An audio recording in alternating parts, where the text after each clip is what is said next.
Добрый вечер. У нас сегодня очередное яркое событие в штабе. Мы послушали лекцию о происхождении нижегородских татар, как мы их называем, нижгарлар, да, и о том, какой длинный путь, какой путь преобразования они проходили, да, какое там древо. В целом, итоги работы вот этой группы генеалогии нижегородских татар сейчас это в целом, наверное, самый интересный вопрос — это финансовый эквивалент.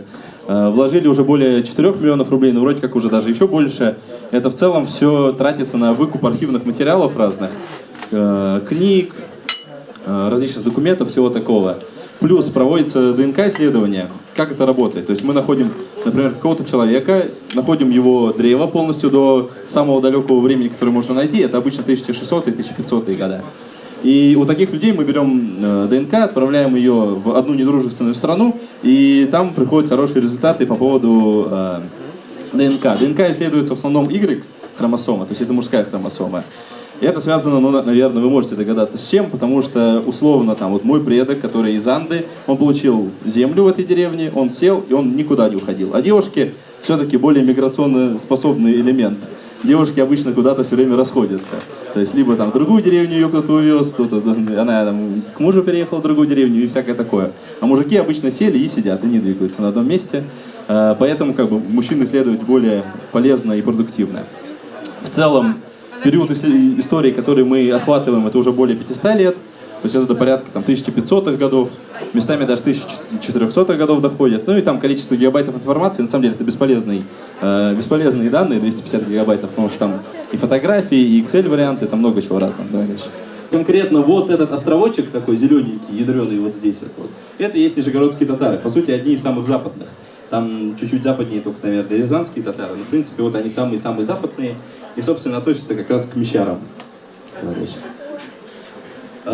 Слайд я назвал «В чем феномен нижегородских татар?». Но тут, опять же, наверное, это не очень хорошо звучит по отношению к другим татарам. Главное, что надо тут объяснить, я не делю татар на разные группы, просто конкретно рассказываю про вот эту область нижегородских татар.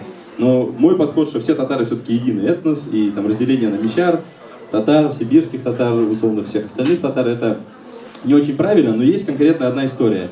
То есть и Рустам Фаизович в своих интервью давал такую характеристику нижегородским татарам, что они крайне активные и какие-то очень обособленные, у них своя все время движуха, там свой какой-то уникальный говор непонятный, там через Ц и все дела. И в чем конкретно заключается этот феномен? Почему так произошло? Есть основные, на самом деле, 4 фактора. Первый — статус. Ну, как вы можете понять, здесь что имеется в виду? Татары, которые вот обитали в Мещере, то есть так назывался Мещерский юрт был, это Касимовское ханство, ну, примерно. То есть я не историк, я лучше не буду даваться в подробности, а то меня там закидают камнями историки. Было Касимовское ханство, в его состав входил Мещерский юрт, и поэтому Мещерляр, собственно, оттуда, типа Мещерский юрт. И они, поскольку находились ближе всего к Москве, они первыми, по сути, перешли на служение царю после того, как уже захватили Казань, и татары начали входить вот в российскую государственность. И поэтому нижегородские татары за счет своих военных достижений вот в той сфере получили такие богатые, такие хорошие земли, как раз по реке Пьяной и реке Суре. И это как бы такой первый фактор. Второй фактор — это ислам. Почему? Потому что вот изначально в Нижегородской области было больше, чем 34 деревни, которые сейчас есть, там именно с татарами, их было больше. Но там, где татары крестились, этих деревень сейчас, собственно, нет, как татарских. То есть, например, в Нижегородской области нет крещенных татар, именно деревень крещенных татар. Либо русские, либо татары. Вот, например, я из Анды, у нас рядом есть село Андосово называется. И я нашел документы, они, собственно, есть, где там список людей написан, и они там все записаны как татары и мусульмане. Потом они крестились, проходит 300 лет, и сейчас они считают себя русскими. То есть, когда я приезжаю в эту деревню, они все говорят, что мы поголовно русские. Хотя, на самом деле, татары, которые крестились, но забыли о том, что они крестились. А вот ислам в татарских деревнях как раз позволил сохраниться, собственно, татарам, татарскому языку и всему подобному татарскому. Дальше третья часть — это купечество и предприимчивость. Когда я читал один рассказ 1800-х годов русского путешественника из Казани, там довольно смешная на самом деле история. Он, сам мужик из Казани, русский, он исследовал тюркские языки и все такие там тюркские народы. И он заметил, что казанские татары почему-то очень снисходительно относятся к мещарам всем, ну не только нижегородским, ко всем мещарам. Типа, вот они там полурусские, какие-то не такие, и очень много обидных шуток про них придумали. Ему стало интересно, он поехал в Нижегородскую область, узнать, что там за мещары живут и как они вообще, кто они такие, действительно ли они такие недалекие, какие-то полурусские. И пока он к нам ехал, он заметил, то есть прям этот текст есть, если что-то там, кому интересно будет, я скину. Он заметил, что русские деревни в Нижегородской области, они все какие-то бедные, полузаброшенные. А когда он оказался в татарской деревне первой, в которой он проезжал, это была Урга, кстати, здесь вот ребята из Урги есть. Он говорит, наконец-то я встретил ухоженную, красивую, чистую деревню. Потом дальше он двигался, опять там несколько русских деревень, потом Сергач, это городочек такой. И он двигался дальше, и опять татарские деревни. И он это отметил, говорит, почему-то татарские деревни очень красивые, ухоженные, там, ну, в принципе, выглядят богаче. И это оказалось почему? Потому что татарские купцы имели огромное преимущество. Потому что они знали, собственно, татарский язык, это их был родной язык. И они могли торговаться со всеми тюркоязычными купцами, ну, например, там, с Бухары, с Турцией, с Османской империей. То есть вот со всех краев, где говорят на тюркских языках, на арабских языках, татары могли как-то договариваться. И поэтому мы были отличными посредниками между восточным миром и западным миром. И на всяких нижегородских там ярмарках татарские купцы были самые крутые. И во втором случае, это вторая причина, почему татарские купцы были наиболее крутые по тем временам, это, собственно, ислам и то, что они не пили. Потому что также была отдельная история прописана, и там немного грубовато звучит, но они говорят, что лучше я буду с татарином торговаться, чем с пьяным русским, потому что на него полагаться нельзя. То есть там у него закажешь какой-нибудь товар, он где-нибудь там напьется и не вернется. Но опять же, про татар и пьющих татар я тоже расскажу, это будет. И последнее, это замкнутость общества, в чем тоже такой отдельная вот эта обособленность нижегородских татар, почему она появилась в принципе. Потому что, вот как вы видели на предыдущей карте, там вот есть такой кусочек, островочек нижегородских татар, а вокруг все белое. Почему? С одной стороны русские, с другой стороны мордва, здесь Чувашия, и вокруг нет никаких татар рядом. То есть ближайшие татары это либо там чувашские деревни какие-то, тоже мещерские, ну мещарские, либо там южнее Мордовии. Но между нами большая прослойка там русских деревень. И поэтому, в принципе, все нижегородские татары объединились в некую такую единую общность, и условно меж какие-то деревенские браки были только среди нижегородских в основном. То есть там 99% татары из Нижегородской области жились на татарах из Нижегородской области. Начиная с 13 века примерно, вот был как раз вот это Касимовское ханство, Мещерский юрт, и татары, вот, которые современные нижегородские, они жили в районе Рязанской области, а как раз Касимовское ханство, вот где-то в тех краях. Понятно, что они туда попали на самом деле вот как раз со времен прихода тюрков, но это очень сложная тема, там все ругаются, и туда лучше не залезать вот в эти истории. И я начну, собственно, с тех моментов, когда нижегородские татары оказались, собственно, в Нижегородской области. То есть первая деревня, которая появилась в Нижегородской области, многие, наверное, кто из Нижегородской области знают, это Сафажай, нынешняя Красная Горка. Кто-то есть вообще оттуда здесь из Сафажая? Вот есть, да, собственно, персонажи? Вот как раз Сафажай была первая деревня, официально задокументированная. Потом в середине 15 века начали появляться другие деревни, ну, например, там Анда, Урга, Мангушева. Причем названия у них раньше были другие, потом это все менялось, это очень запутанная история. Ну, например, Анда и Урга современные татарские деревни остались, а вот Мангушева, например, она русская деревня сейчас. И дальше постепенно начали разрастаться, и вот, наверное, ключевой момент для всех татар — это 1552 год, это, собственно, взятие Казани. И в этот момент там впервые упоминались деревни Пара и Красный остров. Про Пару, на самом деле, многие знают как Уразовка. Это и есть сейчас нынешний центр Краснооктябрьского района, который является главным таким татарским районом Нижегородской области. Вот как раз Пара-то появилась. Но Пара — это на самом деле Кузьминка современная для тех, кто из Нижегородской области. Дальше постепенно деревни появлялись, и вот последняя деревня, которая татарская появилась вот в Нижегородской области, это была Медяна, она появилась в 1674 году, и вот в этот момент как бы закончился первый этап, это когда все деревни появились, а дальше они начали как-то жить. И как раз в чем был прикол, собственно, когда нижегородские татары поселились, большинство из них там были, ну, они все были служилыми татарами, то есть они были на службе у царя, имели особый статус. А потом, со временем, с течением времени, и Петр I отнял у нас, собственно, это звание там служилых, убралось такое понятие, как Мурза, это, собственно, князь татарский. И все вот эти вот звания, чины, они были убраны у нас. В целом, постепенно деревни расширялись, становились там богаче, все дела, но революция сыграла, на самом деле, злой фактор в истории нижегородских татар и многих других татар, потому что после революции, как вы знаете, ислам начал гоняться, и поэтому татары начали менее как бы концентрированы на исламе. И со временем, за счет урбанизации, нижегородские татары, в принципе, разъехались. Если вы сейчас посмотрите на официальную статистику нижегородских татар, там в Росстате, там будет написано порядка 40 тысяч человек.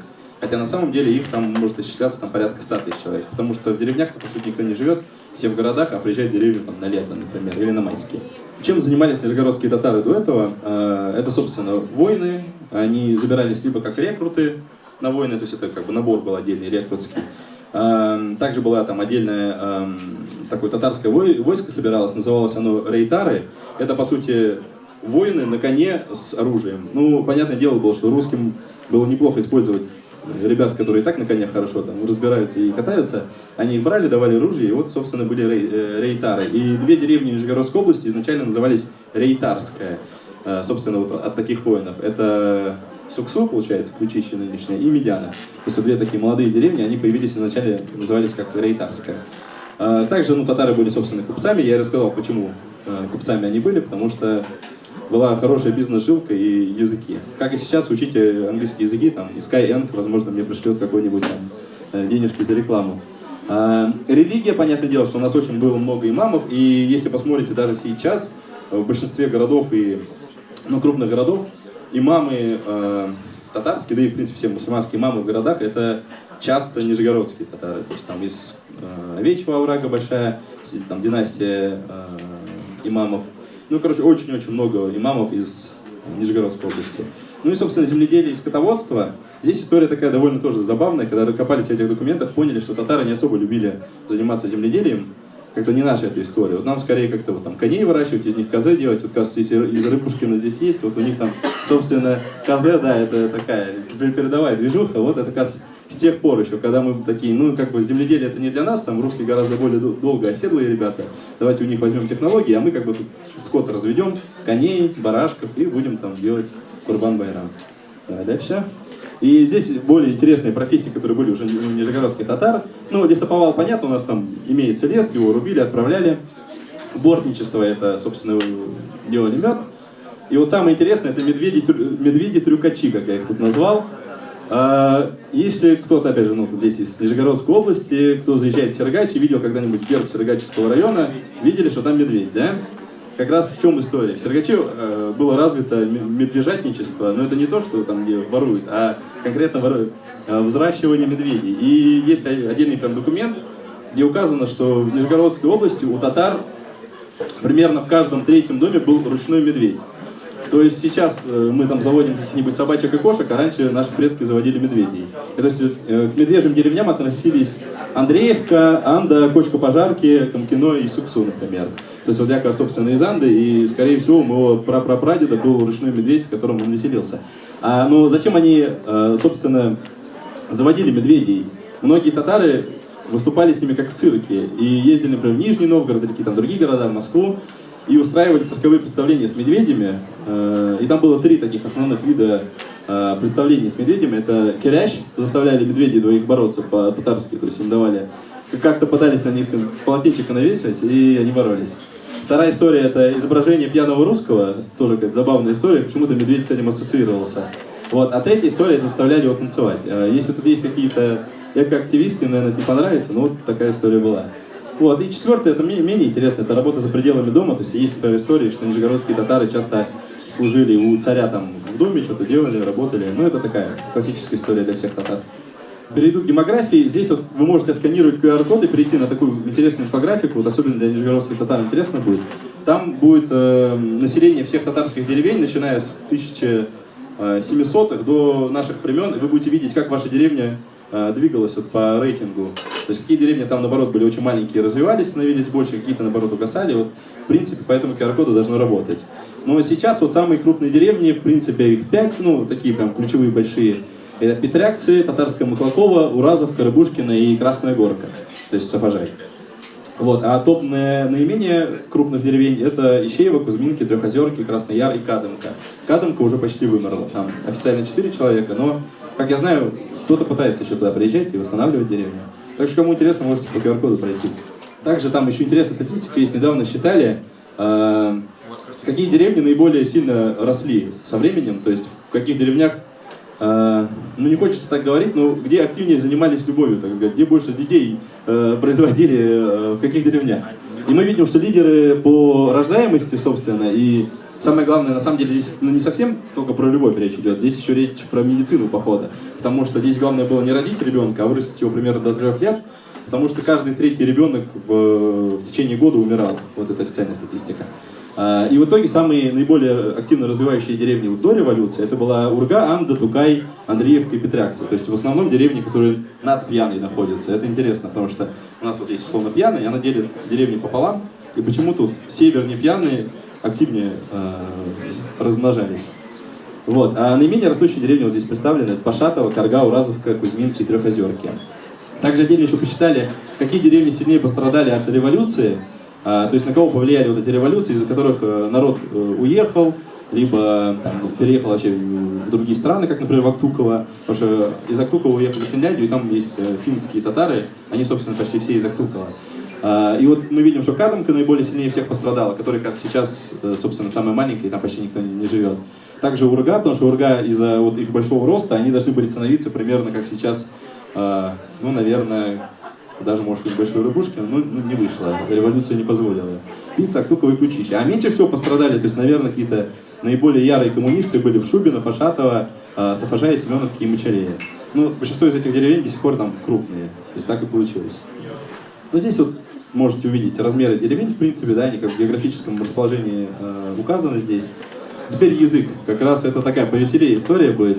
Но я не буду рассказывать весь текст. Главное, что, наверное, все знают про сирогаческих, нижегородских татар, что мы говорим через «ц». Это такая самая, такой маркер, когда сразу понятно, это типа сирогаческий. Хотя не только в Сирогаче говорят через «ц», и в Татарстане есть набор деревень, где через «ц» говорят, еще где-то, вроде в Мордовии тоже там есть несколько деревень. В целом это главное, да, то есть у нас пацак, а не пычак. Когда я на первый курс университета пришел, у меня был друг из Альметьевска, из Татарстана, он мне сказал что-то типа ашкашлар, и я его чуть не убил, потому что ну какой ашкашлар, если ацкаслар как бы. И он меня примерно так же не понимал. Из таких фонетических вещей это неогубленный «а», что это такое? Вот, например, сейчас я слушал, кто-то говорил слово «яблоко» по-татарски, и я знаю, что человек точно не из Нижегородской области, потому что он сказал «олма», типа через первое «а» похоже на «о», «олма», вот так, «олма», это по-казански, да. А у нас скорее, ну, «алма», да, «алма», то есть у нас нет вот этой буковки А-О, вот это в начале. Да, тоже нет. Также нету букв Х и Г, вот такие, которые гортанные, их тоже нет. То есть если там бумага там кагас, типа, да, то у нас там кагас, типа, без вот этих гортанных звуков. Ну, тоже касается арабских заимствований, типа там не галим, как у арабов, а там галим. То есть вот это Г первое западает. Галим, да. Ну да, в принципе так.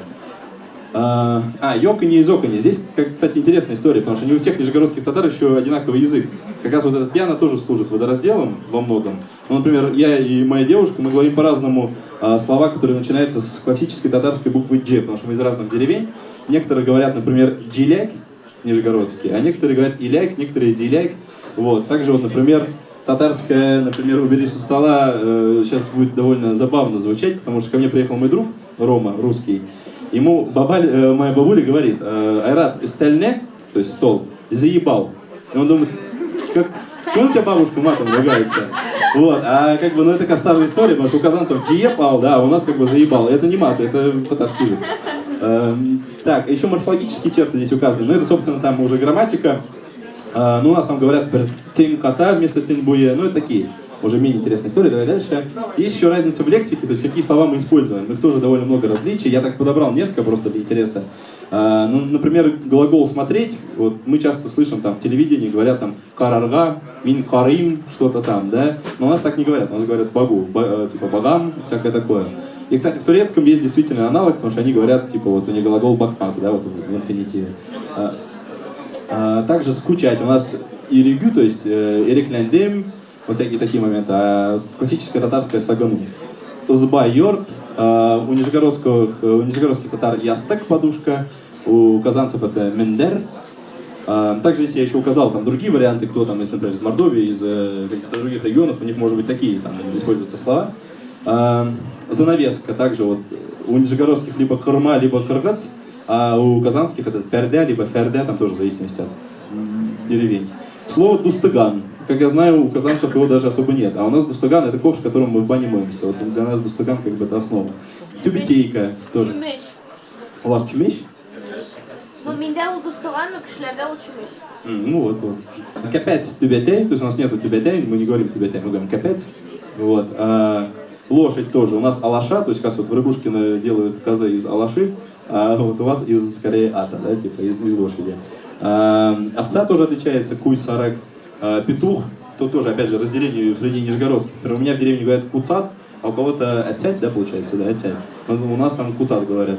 Отящий это как бы классический казанский вариант. И последнее такое тоже интересное, когда я еще не знал, что татары по-разному говорят. Когда мне говорили бяренге, я чуть не понял, кто первый, что-то непонятно. Потому что у нас просто картук или картош. Да-да, картук, да, или такой вариант. Дальше. Так, теперь давайте там с этим закончим, перейдем к генеалогии. Это, собственно, пример того, что делает вот эта группа генеалогии нижегородских татар. Она может там восстановить родословную, примерно до 1600-х годов, 1500-х годов. Если кому-то интересно, можете обратиться к ним. Давай дальше. Откуда берется информация? Вот кто сейчас поближе сидит, может быть, вы сможете что-то читать. То есть вот, первый документ, самый ближайший к нам, это по хозяйственной книге. Их в Советском Союзе ввели, это там примерно 1930-е годы. Там вы можете найти свою семью. Вот здесь там видно, там, Насибулин Шейдула какой-то живет. И вот там висит там чей-то дед, вот про него там все указано, сколько у него дома картошки даже есть, сколько коров у него было, всякое такое. Дальше.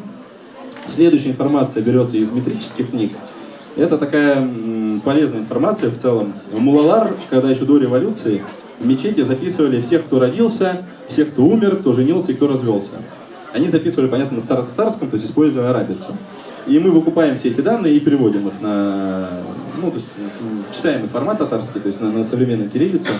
Вот, то есть вот такой вы уже особо там без подготовки не прочитаете. Да, дальше. Это ревизии, их вели русские переписчики, которые приходили и записывали, кто есть в деревне, чтобы забрать на войну, например. И они писались как на русском, и здесь, в принципе, вы еще пока что-то сможете прочитать. То есть там вот какой-нибудь вот Абдулгали Амеров. Ну, если поближе подойдете, увидите. То есть это еще читаемо. Это 1800-е годы. А дальше, например, будет 1700-й год. Нажимай. Здесь уже гораздо тяжелее читается. Это все те же ревизские сказки. И давай самое дальнее. Еще дальше. Например, вот это вообще никто ничего не прочитает. Это 1718 год. Если кто-то из вас может, тогда мы ждем вас в нашу команду, будете там переводить, потому что тут приходится стараться. Но, в принципе, я уже научился это читать, но не быстро читается. Такая чисто так интересную информацию дать, что мы собирали, какие имена были самые популярные раньше и сейчас, и мы видим, что на самом деле мода сильно меняется, потому что, например, в 16 веке, в 17 веке, например, самые популярные татарские имена, это были, например, Байбулат, Акмамед, Бигиш, Байгилда, Бигильдей, Борис.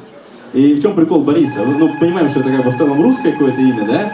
Это та же история, как сейчас, вот вы знаете, что там в Татарстане, я слышу, часто бывают имена типа Альфред, например, Альфред Якшембетов, да, там, ну, это всякие имена, например, немецкие или какие-нибудь французские, да, собственно, такие имена, и мы думаем, как-то не по-татарски. А тогда было в новинку брать русские имена, они были, о, типа, как у русских, возьму имя Борис. Ну, например, у меня там один из моих предков, он Иванаш. Вот, хотя он татарин-мусульманин, но он типа Иванаш, ну, потому что было модно, типа вот Иван, вот, хотя он татарин. И вот здесь такие имена довольно необычные для нас, то есть, ну, если у вас там появляется жуткий интерес назвать ребенка как в 15-16 веке, вот можете выбрать имя Куда-Берда, например, или там Тнебяк, Кляш, Клевля, Уразмей, вот они тут все есть. Женские имена, в принципе, они, наверное, для нас все звучат сейчас как бабушкинские, потому что часто у нас такие имена у бабушек бывают, и их-то особенно там, далеких бабушек, прабабушек. Зикюря, Рякимя, Ялямгёль, Гельбустан, Кадитя. Там чаще всего совмещение гёль чего-то там, и вот либо какие-то старые типа арабские имена, типа там Хадитя, Марзян. Есть Марьям более-менее, которые сейчас используются из современных. А ближе к нам, то есть времена какие-то 18-19 век, уже появились те имена, от которых у нас фамилии, собственно, идут у многих. То есть это, например, какие-то Хасян, Хусяин, Юсип, Арифулла, Бедреддин, Шарафиддин. То есть вот такие, по сути, все фамилии, которые есть, но как минимум нижегородских. Дальше я не буду уверенно так говорить. Они все берутся, по сути, вот от имен наших прапрадедов примерно, у которых были такие имена. А если сейчас у нас поменяется резкая власть, нам скажут, меняем фамилии, то, скорее всего, мои потомки будут Айратовы, там, у кого-то Решатовы и вот так вот. Так что, мне кажется, это поприкольнее звучит все-таки, там, Арифулин и Бедреддинов. А женские имена в целом, они похожи. То есть это Фатима, Зулейха, Амина, Биби Айша. И, кстати, большинство из этих имен еще использовались Биби в начале, типа маленькая девочка. Биби Айша, Биби Марьям, Биби Зулейха и всякое такое. Ну, как я понимаю, Биби отскакивала, оставлялась обычным именем. мы недавно начали выкупать дела из архивов. Они касаются что-то типа, знаете, уголовных дел, но исламского толка.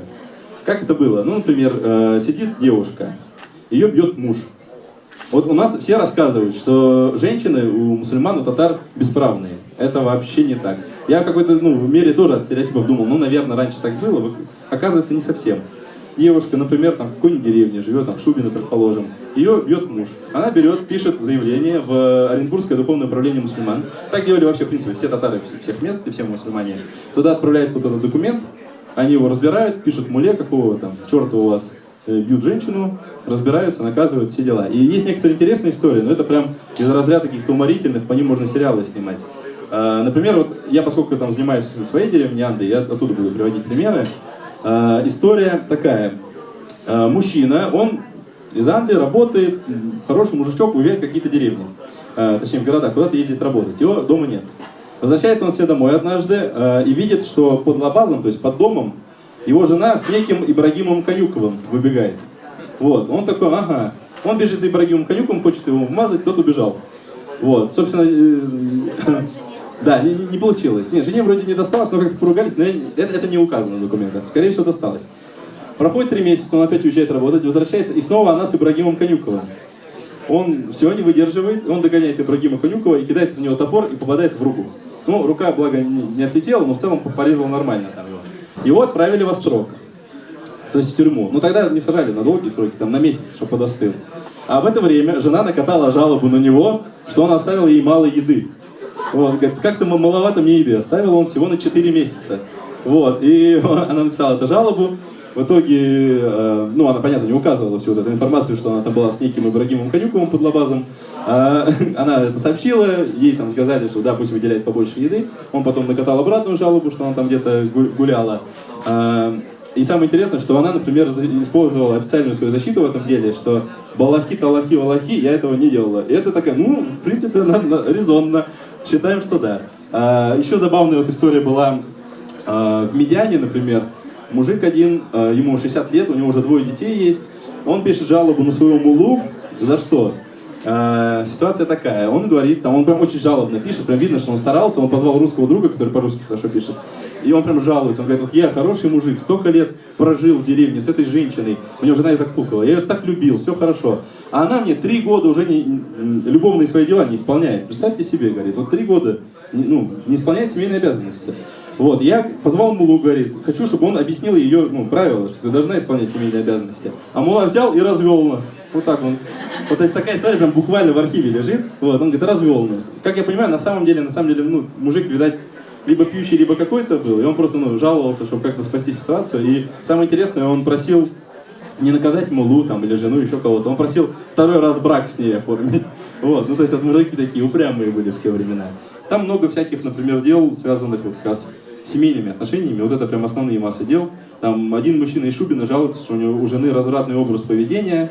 Вот, и одна история есть, оказывается, из Анды, она тоже очень смешная, касаемо татарского вот этого хитрой натуры. Что он сделал? Короче, есть мужик вот в Анде, живет себе там, отдыхает, и жена на него пишет жалобу, говорит, что он, короче, плохой, он пьет, дерется, ездит по деревням, буянит. Короче, такой, да, какой-то бандюган.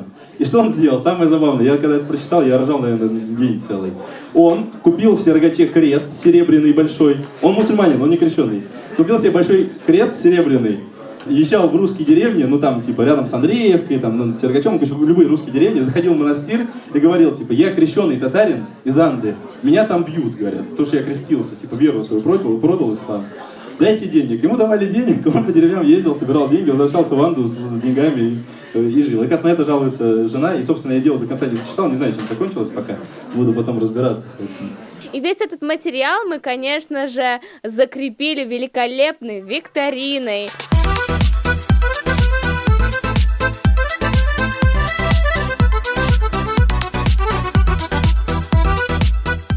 После которой разыгрывался билет на концерт Ришата Тухватуллина. И получается, вот результаты. 3-е место у нас занял Айс.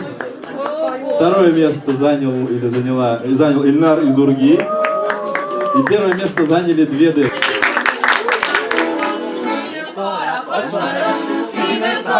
üzere, senin yağımlı sözlerin yanarının yüzüne, senin para başların, senin para gözlerin, senin yağımlı sözlerin yanarının yüzüne, bir seni yaratan, yaratan, yaratan, bir seni vardır, yüzüne karatan, bir seni yaratan, yaratan, yaratan, bir seni vardır, yüzüne karatan.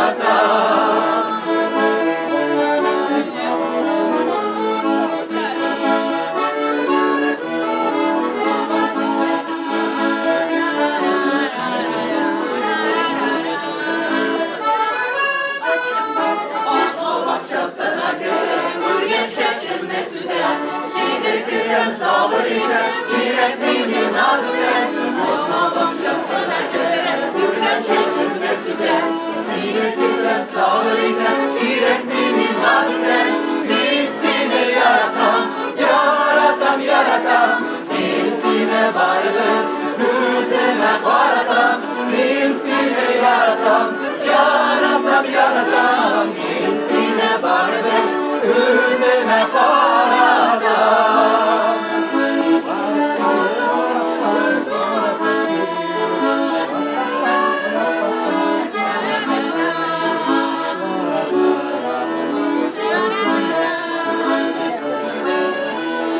Sandulaştın seni, yıllar üzülgenleri, belki beni yüreğimin niye üzülgenlerin. Sandulaştın seni, yıllar üzülgenleri, belki beni yüreğimin niye üzülgenlerin. Birisini yaratan, yaratan, yaratan, birisine vardır, yüzüne karatan. Подписывайтесь на наш канал Штаба Татар, а также вступайте в яркое и динамично развивающееся сообщество Яшляр. Пишите, участвуйте. Мы всегда всем рады и открыты. Приходите обязательно на наши встречи. Все подробности в нашем чате Яшляр.